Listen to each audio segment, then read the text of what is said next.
9. Put the pressure in or Mark where it should be.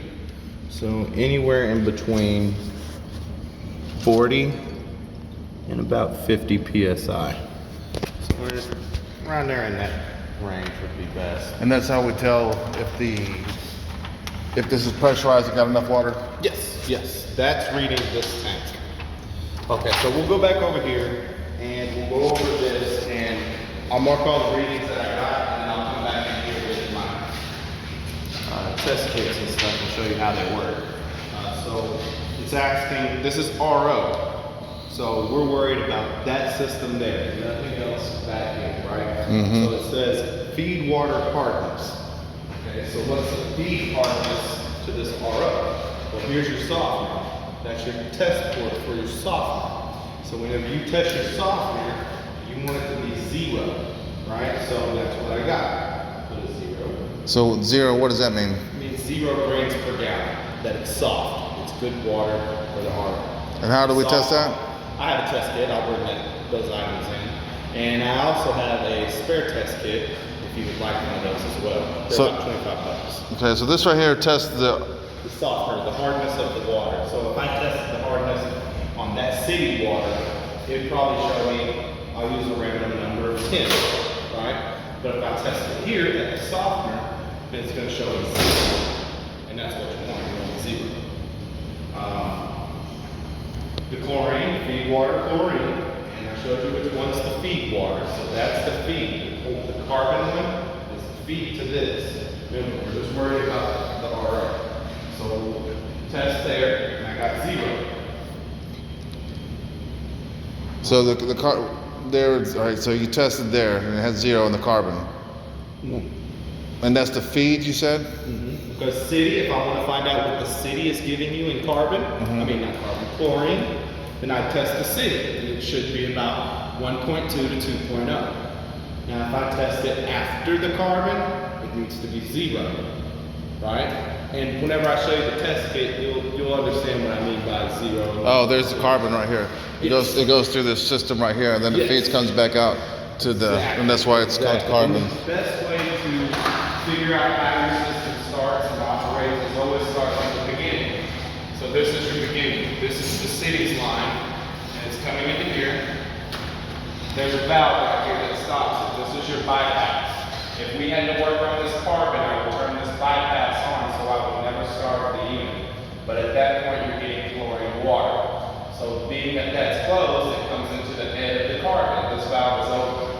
Then it goes into the tank, and through a distributor, it comes back up and comes out.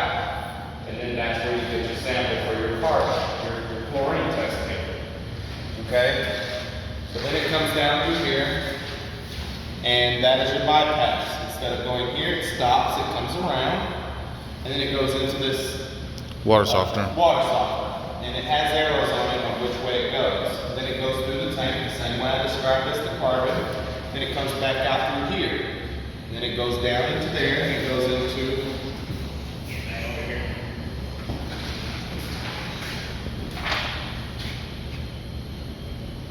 And it comes out, and it has an arrow on there as well. So that's your out, that's your in. So your out's coming here, and it can't go back up because the bypass is closed, no back feeding. It comes down, there's your sample port for your softener. Okay, then it comes down, moves into the RO. And then your RO feed to the storage tank is this clear one here. The RO feed to the storage tank. So that's the good water. It's the good water. That's the good water. So conductivity, I don't think that's something that you guys would test for. That would be more of our thing. So I wouldn't worry about that. pH, you can test it if you want to. It comes with the pool test kit that you can buy at Home Depot for, I don't know, 15 bucks. So it also has the pH and the chlorine, right? But I don't think y'all would need to worry about that. So we'll leave that alone. How often do we got to test these, you would think? I would test it. I mean, hell, you don't have to test it during the summertime because you're not operating it during the summertime, right? But normally before winter comes is when you're operating. You want to change your filters. You want to make sure that your system is flowing properly. You don't want any restrictions. Typically over time, what happens when you take the chlorine out of the water? Bacteria grows. That's the reason why they put chlorine in the water, so bacteria doesn't grow in their pipelines. Okay, so once it gets to here, there's no chlorine in that filter. So therefore, bacteria is going to grow, your filter is going to be slimy, and it's going to plug up. So typically, you like to change your filters before operation of heavy usage when you know you're going to use it. Okay, so how often after you change the filters and you got everything's running, do we check it monthly, bi-monthly, weekly? I would check it monthly, and maybe every 2 weeks. Me personally, I would check every 2 weeks, every 1 week. You know, when you go to work, you have a specific day where you go around and you do your maintenance routine check. And you check all your systems, you make sure readings are right. This shouldn't be excluded. This should be part of the day. So if you go around and check everything on a Friday, on a Monday, whatever, make that part of it. You know, it takes a few seconds to come in here, flip the switch on, see if it's running. If it is, take your readings. Simple. When you're testing all this other stuff, the RO doesn't have to operate. The only time the RO has to operate when you have to find out something is whenever you want to find out permeate, rejection, recycle, permeate conductivity, filter change, feed water pressure. No, because you can get that here. RO pre-filter, PSI, right? So then that way you would put blah, blah. So if that's 30/30. And you'll start noticing once. And that is the RO what? RO pure pre-filter. Oh, that's pre-filtered? Yeah. Those are your gauges to your pre-filter. So when it's running, it'll have a number on it, a pressure on it? Yeah. Once it's turned on, this will gradually go up and stop whatever it's at. So it'd probably stop at about, since I just changed the filters, it'd stop at about 38. So it'd be 38/38. Simple. So let's go through that now. I didn't check the pH, didn't check the conductivity.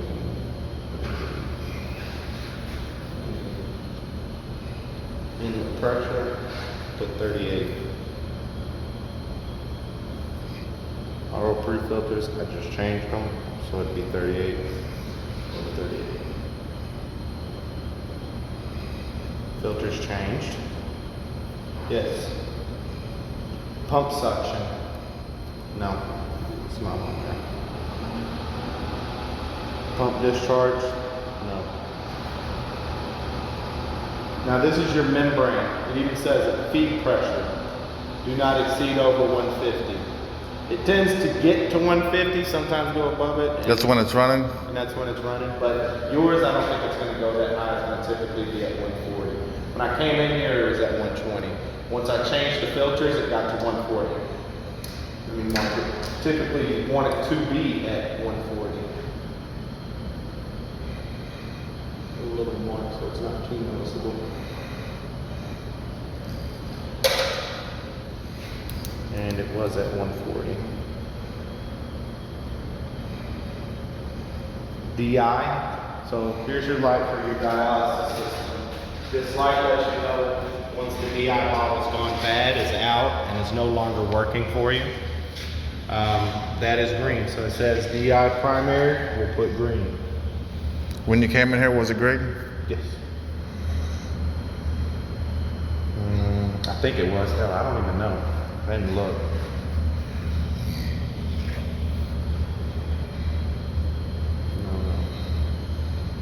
No. RO concentrate, don't have one.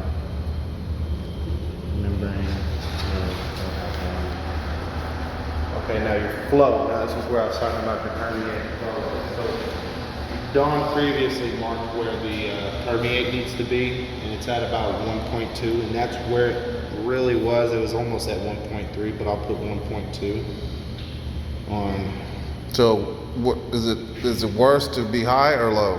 It's both, because you don't want this to go too high, because then you're putting more bad water into there because this has now gotten lower, as well as this. The concentrate is the bad water that the RO does not need. It's like whenever you go take a piss, because your body's rejected the bad things that it doesn't want, right? It's typically the same thing. Recycle, it tries to reuse the bad water that it produced that wasn't good. So it tries to get every bit of it out that it possibly can. Permeate is your product. So being at 1.2, and that's where it's spec'd to be at, through Marlowe, that's where it needs to be. They had it fine-tuned and gone into great detail of figuring out those numbers. I just know in the manual that it needs to be at 1.2, 1.5 on the conduct, on the concentrate 1.5, and recycle could be about 1.6, 1.8, but 0.8 to 0.6, but it was at 0.4, and that's okay. That's okay. So where does it need to be on a concentrate? 1.5. So right here. You want to mark those? Yeah, that's fine.